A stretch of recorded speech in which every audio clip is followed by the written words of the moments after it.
Hi, everybody. This is Marcy Zog with United Way, and I am the Vice President of Volunteer Engagement.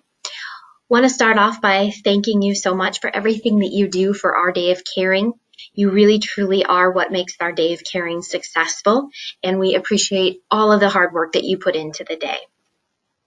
With that, we'll go ahead and get started with our training.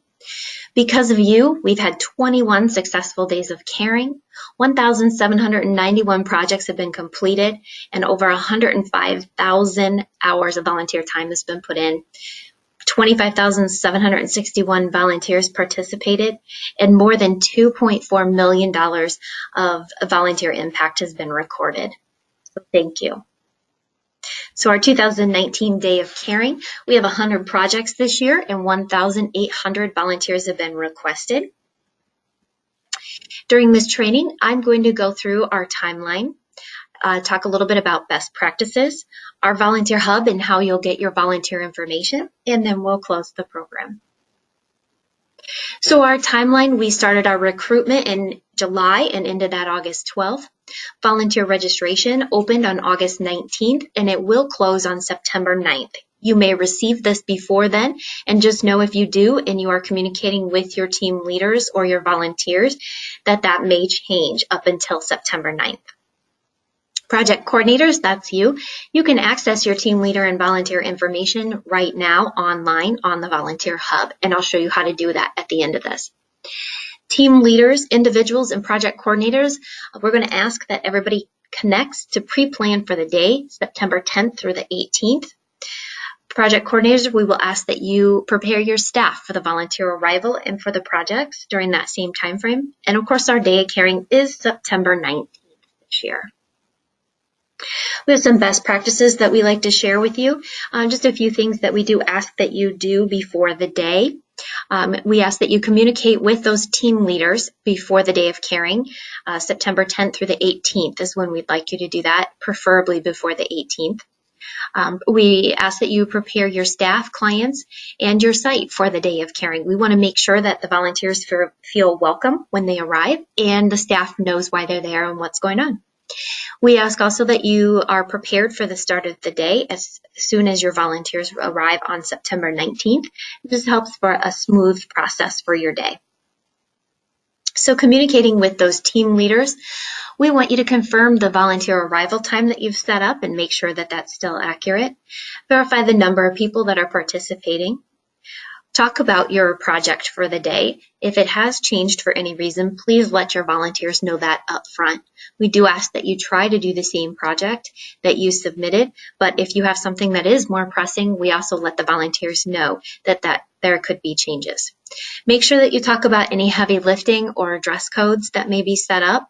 If you're in a work environment and volunteers need to dress up, let them know that. Or if they're going to be out weeding, make sure that they've got those long sleeves, long pants, and the appropriate shoes. Confirm the supplies that are needed and that you'll have on hand.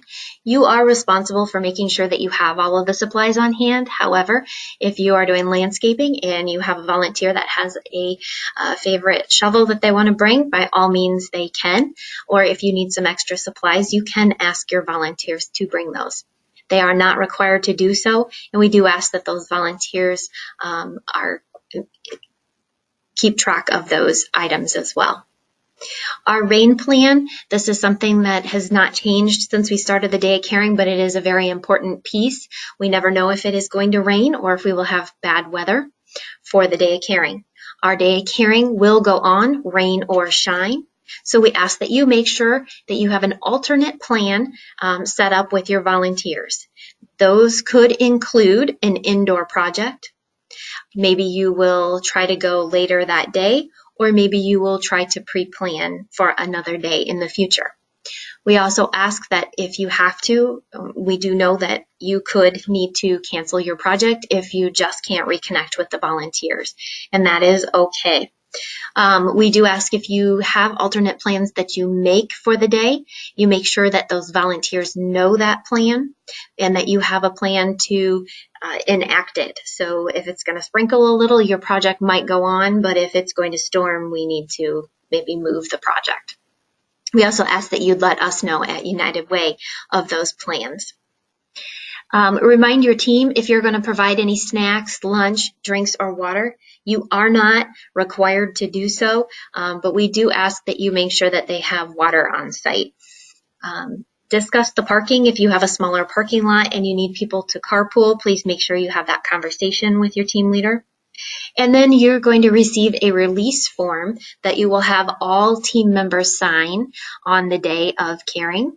And then you'll send that back to the United Way office. We just ask that you remind the team leaders that you will have that form and the volunteers are prepared to sign it. As you prepare for the day, we do ask that you remind those clients and staff that might be interacting with the volunteers of the day's activities. You may want to think about assigning an alternate staff member or have a backup prepared in case something were to happen, you were sick that day, so that we can make sure the day of caring still goes on. Be sure that you have enough staff assigned to projects. If you have multiple projects, we do need to have staff at those projects when our volunteers arrive so we can make sure that we explain everything and get them ready to go. Have a contingency plan if you have too many or too few volunteers show up for a project. That could happen. Or if your project takes less time, are there other things they might be able to do? If your event is weather dependent, we just talked about that, make sure you have that alternate plan. And we always suggest that you have a first aid kit on site. Now, having said that about a first aid kit, I will say for safety reasons, we do require that no volunteers are on a ladder over 6 foot tall. We require that no volunteers at any time use a wood chipper or a chainsaw. We also say that if volunteers have never used a tool before, that they do not use it on the day of caring. We want to make sure that our volunteers are safe and that nobody gets hurt on the day of caring. Expectations for the day. Please be prepared for your guests when they arrive. Make sure that your materials are in place. If you have new supplies, you've got them out, you've got them ready, and you are ready to give those instructions to the volunteers. Unless you have worked that out in your details for your project, that's part of what they'll do. Make sure that you welcome the guests when they arrive. Have each volunteer sign that volunteer release form that I mentioned before. Give your volunteers a brief orientation or tour of your agency or program. This is an important piece to make sure that the volunteers understand the impact that you make in the community and why it's so important for them to be there. And then, of course, be sure to inform them where the bathrooms are, where the drinks are, and if they are having lunch with you or will be eating lunch at your facility where they can do that. Make sure you go over those project details again with the entire team and allow for the setup and cleanup of the project. Provide necessary training and orientation to your volunteers, and then we just ask that you're accessible to them in case they have questions. And of course, please say thank you to the volunteers.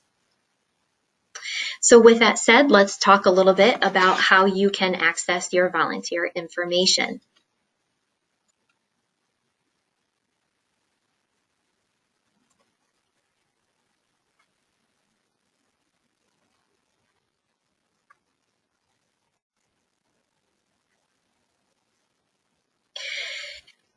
To access your volunteer information, you're going to go online to our volunteer hub that can be found at unitedwayqc.galaxydigital.com, and you're going to select the login. You will enter your volunteer password and name, and then you will be logged into your volunteer account. At that time, you will be able to access My Agency in the top toolbar. If you have not been connected to the agency, you will not have My Agency there, and you will need to contact United Way. From your agency page, you are going to go to Advanced Events. And under the Advanced Events, you're going to see the needs that you've submitted for the day of caring. Here we can see the test event. And here you can see a couple of different things. You can see that you've requested 10 volunteers, and in the green you can see that 10 volunteers or 100% have registered. You can click on that green bar, and that is going to pull up a list of volunteer names, as you see below here. You will then hit export your respondents so that you can get the list of volunteers that you would communicate with. Again, I would suggest you don't do this until September 10th because registration will change up until the 9th. Once you hit that export button, it's going to ask you if you want to open it with an Excel spreadsheet, and you will say OK. When your Excel spreadsheet opens, you will need to sort your list. We ask that you sort it by team creator, then team leader, then last name in A to Z order. This is then going to give you a list that looks similar to the one below here. You will communicate with any team leader that has the Y in the team leader column. You will also see people down here that do not have anything listed in the team or in their team creator. You also need to communicate with all of these volunteers because these are individual volunteer registrations. Now, when we do ask that you communicate with them via email that has been submitted by the volunteers and using this list. Should you have any questions about how to access your volunteers, we ask that you please contact United Way and ask for Marcy Zog or Amy Daniels, who can help you with that, or drop us an email.